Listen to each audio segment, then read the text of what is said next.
Ist das die absolute Niete oder ein richtig genialer Schnapper? Parkside hat ein Akku-Nietgerät. So ein Gerät ist normal nur den Profis vorbehalten.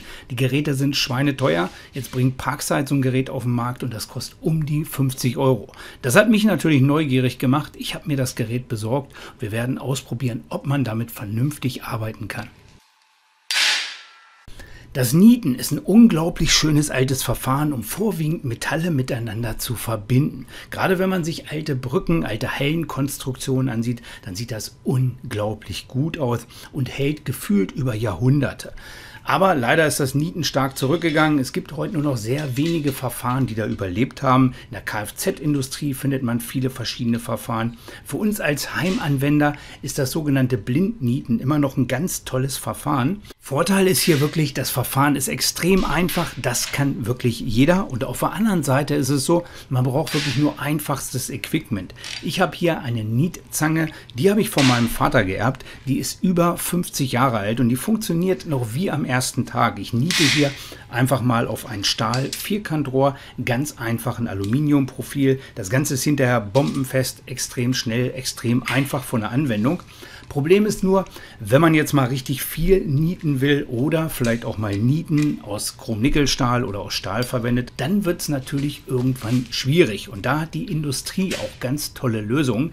Es gibt automatisierte Blindnietzangen, da gibt es die verschiedensten Varianten. Schönste Variante ist natürlich mit Akku, aber die kann sich der Heimwerker normal nicht leisten. Bis jetzt gibt es eine Variante von Parkside. Ich habe mir so ein Exemplar gesichert und das werden wir uns heute mal angucken. Was taugt eine Blindnietzange von Parkside und wer braucht sowas überhaupt?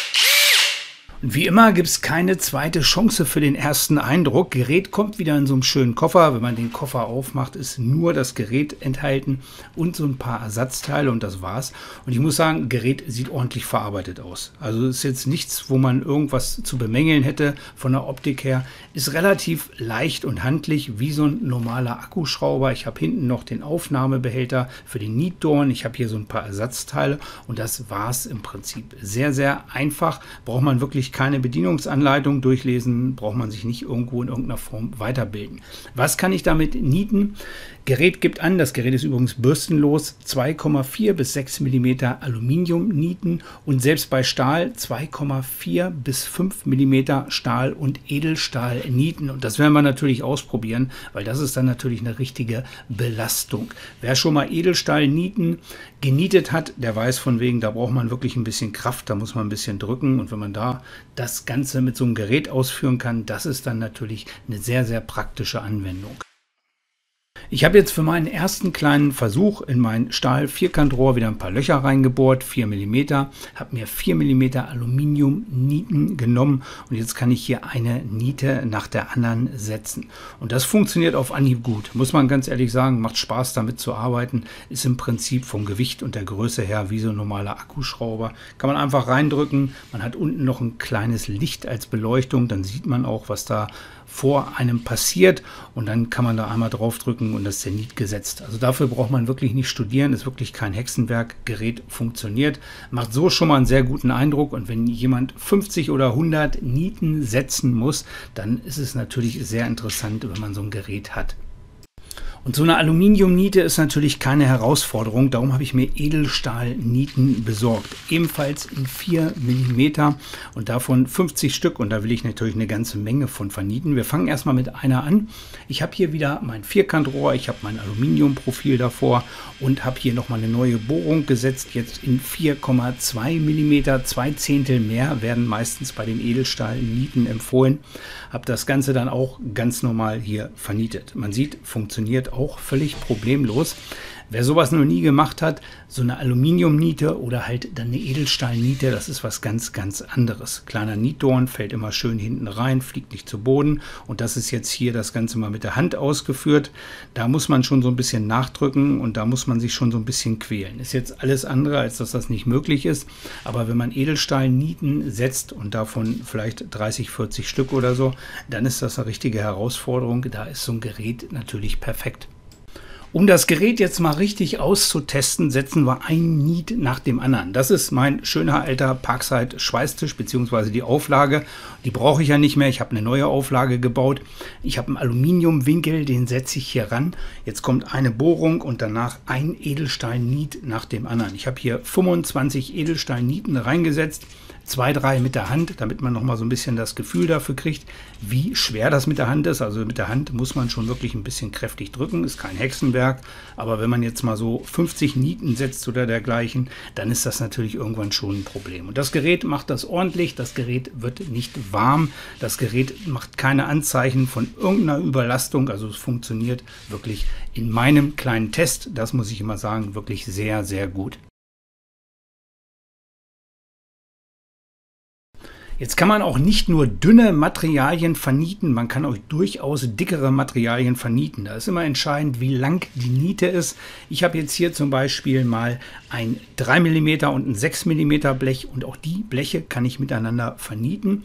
Kann hier hinter mal kräftig einen mit dem Hammer drauf geben und man sieht, man hat hier durchaus mit einem Niet schon eine ganz gute Festigkeit. Wenn ich ein bisschen länger drauf kloppe, wird das Ganze natürlich irgendwann locker. Müsste ich mehr Nieten setzen, aber im Prinzip für viele Anwendungen reicht auch das aus und auch das kann man mit so einem ganz einfachen Nietgerät ausführen oder halt natürlich mit so einem Akku-Nietgerät.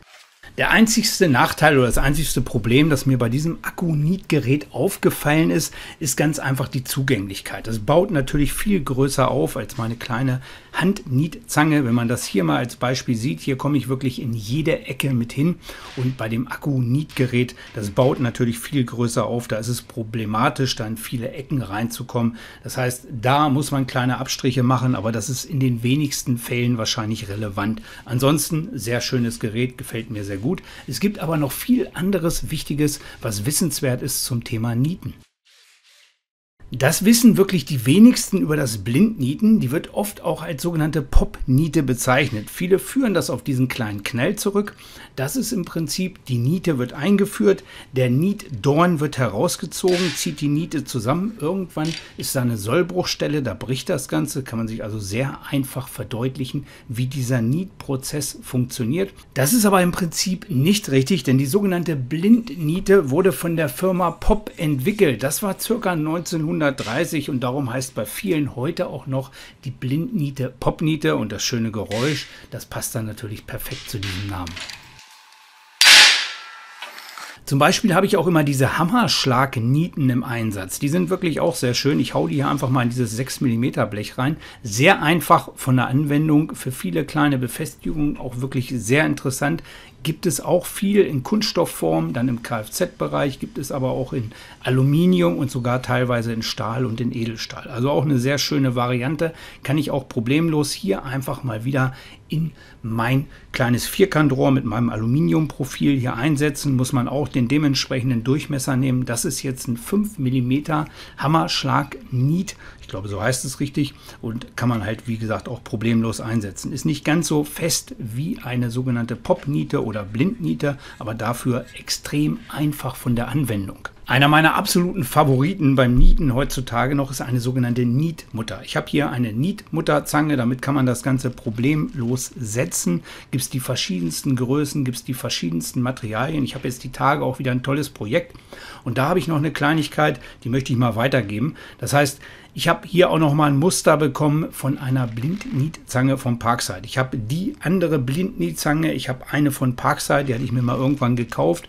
habe also schon 2, 3, braucht kein Mensch. Darum habe ich mal gedacht, wer hier unter mit Niete kommentiert, also bitte ohne Hashtag, sondern nur das Wort Niete, der nimmt an der Verlosung teil und dann werde ich das Gerät hier, ist niegelnagelneu, werde ich das die Tage verlosen. Wir probieren mal einmal aus, ob das Ganze funktioniert. Hier ist gerade M12 gerüstet. Ich habe hier 16er Bohrungen, das ist natürlich perfekt für M12 und so kann ich hier innerhalb von Sekunden ein Gewinde einsetzen. Das Gewinde hat wirklich auch eine sehr, sehr gute Festigkeit und das ist auch wirklich in vielen Fällen eine sehr, sehr schöne Lösung. Also diese Nietzangen oder diese Nietmutterzangen, die sehen auch alle sehr, sehr gleich aus, sind alle sehr, sehr vergleichbar, wenn man sich die verschiedensten Hersteller anguckt und für die einfachen Anwendungen ist hier so ein Parkside-Gerät auch vollkommen ausreichend. Ich hatte dazu schon mal ein sehr, sehr ausführliches Video gemacht, wo man da wirklich viele Details gesehen hat, wo ich sehr viele Sachen Sachen genietet habe, ist auch wirklich sehr, sehr interessant. Und wie gesagt, einfach nieten, kommentieren, nehmt da hier an die Verlosung teil.